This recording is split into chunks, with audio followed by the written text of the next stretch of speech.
여러분은 고난이 끝이 나고 이제 행복만 남은 것 같은 순간에 다시금 고난이 찾아와 낭망하고 낙심하신 적이 있으십니까? 고생 끝에 낙이 온다라는 이 속담처럼 고난이 끝이 나면 좋은 일이나 즐거운 일이 생길 것이라는 기대를 가지고 우리는 살아가지만 실제로 우리의 삶은 고생 끝에 또 다른 고생이 기다리고 있는 경우들이 비일비재합니다. 그런 일을 경험할 때면 우리는 희망에 부풀었다가 마치 공기가 한 번에 빠져버린 풍선처럼 마음이 낭망하고 낙심할 때가 있습니다. 오늘 우리가 읽은 본문인 다니엘서 10장에서는 다니엘이 간절히 바라고 있던 일이 이루어졌음에도 다시금 그 일이 막히게 되어 낭망하고 슬퍼하는 모습을 볼 수 있습니다. 이스라엘은 70년간의 포로기를 지내고 고레스 원년에 하나님의 은혜로 고향으로 돌아오게 되었습니다. 이제 이스라엘의 예루살렘 성전이 재건되고 나라가 다시금 재건되어서 다시금 하나님께서 이스라엘을 회복시켜 주실 것이라는 기대감이 가득했을 것입니다. 그러나 이스라엘이 포로기에서 돌아온 후 그들이 성전을 재건하려고 하자 방해하려는 세력들이 있었습니다. 사마리아인들이 바로 그 세력들이었습니다.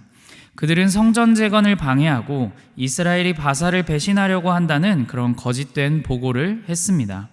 그리하여 성전 재건의 시도가 꺾인 것이 바로 오늘 본문 1절에서 말하고 있는 고레스 3년 때의 일입니다. 다니엘은 그 소식을 듣고 낭망하여 하나님께 다시 기도의 무릎을 꿇며 나아갔습니다. 새 이래 동안 좋은 떡과 고기와 포도주를 입에 대지 않고 슬퍼하며 기도했습니다. 다니엘이 그렇게 기도할 때 새 이래가 지나자 하나님은 다니엘에게 환상을 보여주셨습니다. 어제 본문에서 다니엘은 그 환상을 보고 얼굴을 땅에 대고 정신을 잃게 되었습니다. 오늘은 그러한 모습의 다니엘에게 천상적 존재가 다가와 그를 어루만져 주시고 그를 다시금 일으켜 주시는 그런 힘을 주시는 모습을 볼 수 있습니다.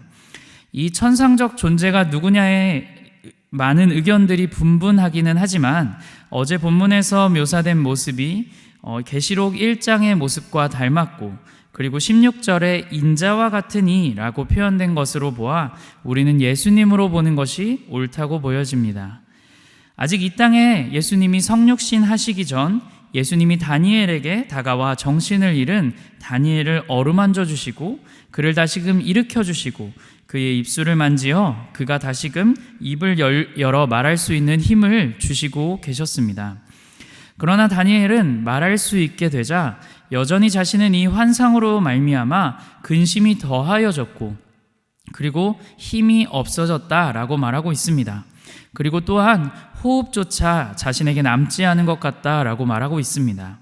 천상적 존재로 인해 그가 영적으로 지쳐 있는 것도 있겠지만 여전히 그에게 이스라엘이 회복되지 못하고 중단되어져 있다라는 사실이 슬펐고 근심하였기 때문에 자신이 힘이 없고 호흡조차 남지 않았다라고 말하고 있는 것입니다. 그 모습을 보고 있는 이 천상적 존재, 인자와 같은 이라고도 표현되고 사람의 모양 같은 것 하나라고도 표현되고 있는 이 예수님이 다니엘을 만져주십니다. 그리고 그를 강건하게 해주십니다. 그리고 그에게 이렇게 말씀하십니다. 큰 은총을 받은 사람이여 두려워하지 말라. 평안하라. 강건하라. 강건하라 라고 말씀하십니다. 예수님의 손길과 예수님의 말씀을 들은 다니엘은 슬픔에 빠지고 근심하며 탈진했던 그러한 모습에서 벗어나 다시금 힘을 낼 수 있게 되었습니다. 우리 19절을 한번 읽어보도록 하겠습니다. 이르되 큰 은총을 받은 사람이여 두려워하지 말라. 평안하라. 강건하라. 강건하라. 그가 이같이 내게 말하매 내가 곧 힘이 나서 이르되 내 주께서 나를 강건하게 하셨사오니 말씀하옵소서. 아멘. 힘이 없어지고 이제는 호흡조차 남지 않은 것 같다고 말했던 다니엘에게 예수님은 다가와 그를 어루만지시고 그에게 말씀하셨습니다. 다니엘은 그러한 예수님의 손길과 말씀으로 인해 다시금 일어설 힘을 얻게 되었습니다. 그가 예수님으로 인해 강건해졌습니다. 그리하여 다니엘이 내 주께서 나를 강건하게 하셨사오니 말씀하옵소서라고 말합니다. 우리는 살면서 다니엘처럼 좌절하고 낭망하는 일을 경험할 때가 있습니다. 다시금 일어설 힘이 없는 것처럼 느껴지고 이제는 내 호흡조차 남아있는 것 같지 않은 그런 무기력함에 빠져 살아갈 때가 있습니다. 그러나 우리가 그 상황에서 이겨낼 수 있는 힘을 주시는 분이 바로 예수님이십니다. 예수님은 낭망하고 좌절한 우리의 마음을 어루만져 주시고 우리에게 말씀으로 다시금 일어설 힘을 주십니다. 개인적으로 작년 여름 성경학교 때 잠깐의 좌절을 맛본 경험이 있습니다. 코로나로 인해 여름 성경학교를 현장에서 진행하지 못했지만 작년에 드디어 현장에서 아이들과 함께 여름 성경학교를 할 수 있겠다라는 희망에 부풀어 올랐습니다. 그러나 그 희망이 와르르 무너져 버렸습니다. 왜냐하면 코로나 확진자 증가로 인해 사회적 거리두기가 단계가 올라갔기 때문입니다. 그리하여 전면으로 온라인으로 전면 바뀌게 되었습니다. 그래서 아이들과 함께 대면하여 함께 예배드리고 성경학교를 하며 함께 교제하고 하나님께 영광 돌리는 예배를 드리는 것이 아니라 영상으로 아이들을 만나야 한다라는 것이 참으로 슬펐고 좌절했던 기억이 있었습니다. 하지만 성경학교 본문을 준비하면서 온라인으로 선생님들과 함께 그 성경학교 본문으로 말씀을 먼저 나누고 기도회를 하는 모임을 가진 적이 있었습니다. 그런데 그 모임을 통하여서 다시금 이 말씀을 통하여 하나님께서 힘을 내서 여름 성경학교를 마치게 해주셨던 기억이 있습니다. 그때 본문은 마태복음 28장 18절부터 20절까지의 말씀이었습니다. 그 말씀을 통해 다시금 힘을 내어서 여름 성경학교를 준비하고 마쳤던 기억이 있습니다. 말씀을 통해 제게 어떤 마음을 가지게 하셨냐면 하늘과 땅의 모든 권세를 가지신 예수님이 우리와 세상 끝날까지 함께 하시니 온라인일지라도 예수님의 명령대로 복음을 가르치고 전하면 예수님께서 그것을 통해서도 예수님의 능력으로 일하신다라는 확신의 마음을 저에게 다시금 주셨습니다. 그래서 그 말씀을 힘입어 제가 여름 성경학교를 다른 선생님들과 함께 잘 준비해서 마쳤던 경험이 있었습니다.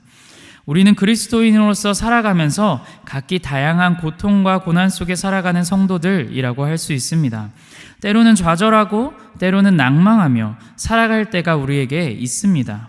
왜 도대체 힘든 일은 한 번에 다 몰아서 일어나는지라는 생각이 들 수도 있고 고생 끝에 낙이 오기는커녕 왜 더 큰 고난이 나에게 찾아오는 것인지 이해할 수 없어서 좌절하고 낭망할 때가 있습니다. 그러나 그때의 주님이 우리에게 찾아와 우리를 어루만지시고 말씀을 통해 우리에게 다시 일어설 힘을 주시는 줄을 믿으시는 성도님들이 되시길 소망합니다. 다니엘에게 예수님은 큰 은총을 받으니요 라고 말씀하십니다.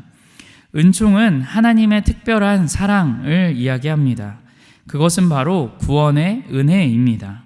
그리고 그 은총이 다니엘에게 뿐만이 아니라 오늘을 살아가고 있는 우리에게도 주신 동일한 은총입니다. 큰 은총을 받으신 금광의 성도 여러분, 혹시 우리 성도님들에게 다니엘처럼 낭망하고 좌절을 경험하게 하고 계신 성도님들이 계십니까? 우리가 낭망하고 좌절하여 일어설 힘조차 없을 때 우리의 그 고통의 자리에서 함께 하시고 우리의 고통을 누구보다도 공감해 주시며 우리를 어루만져 주시고 계시는 예수님이 우리 곁에 항상 함께 계시는 줄을 믿으시는 성도님들이 되시길 소망합니다. 또한 우리가 주님의 말씀으로 다시금 일어설 힘을 얻을 수 있음을 믿으시는 성도님들이 되시길 소망합니다.